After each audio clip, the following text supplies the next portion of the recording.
இருக்கிற யங்ஸ்டர்ஸ் பார்த்தீங்கன்னா பணம் சம்பாதிக்கணும்னு ரொம்ப ஃபோக்கஸ் பண்ணுறாங்க. அதே சமயத்தில் ஹெல்த்தை கேர் பண்ணாமல் விட்டுறாங்க. என்டர்டெயின்மெண்ட்னு பார்த்தீங்கன்னா ஃபாஸ்ட்டாக எல்லாமே என்ஜாய் பண்ணுறாங்க. ஃபாஸ்ட்டு ஃபுட்டு நிறைய என்டர்டெயின்மெண்ட் சினிமாஸ் இது மாதிரிலாம் அவங்களோட லைஃப் ஸ்டைல் போகுது. ஃபேமிலிக்கு ஒரு இம்பார்ட்டன்ஸ் கொடுத்து ஃபேமிலியை செட்டில் பண்ணிவிட்டு அவங்க கூட ஹாப்பினஸ் ஜோனை க்ரியேட் பண்ணி நாமளும் ஹாப்பியாக இருக்கணும், அதே மாதிரி ஹெல்த்தியாக இருக்கணும். அப்போ அந்த ஹெல்த்துக்கு டைம் கொடுக்கணும். வாக்கிங், எக்ஸசைஸ் இதன் மூலமாக மன ஆரோக்கியம் வரும், உடல் ஆரோக்கியம் ரெண்டும் வரும்.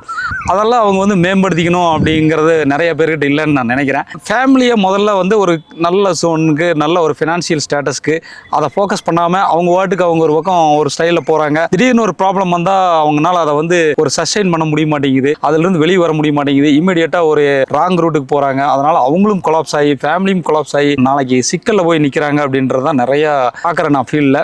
இதே மாதிரி உங்களோட லைஃப் ஸ்டைலுக்கு ஏதாவது ப்ராடக்ட்ஸ் வேணும், இன்சூரன்ஸ் சம்மந்தமான டவுட் இருக்குது அப்படின்னா நீங்கள் கண்டிப்பாக என்னை கூப்பிடலாம்.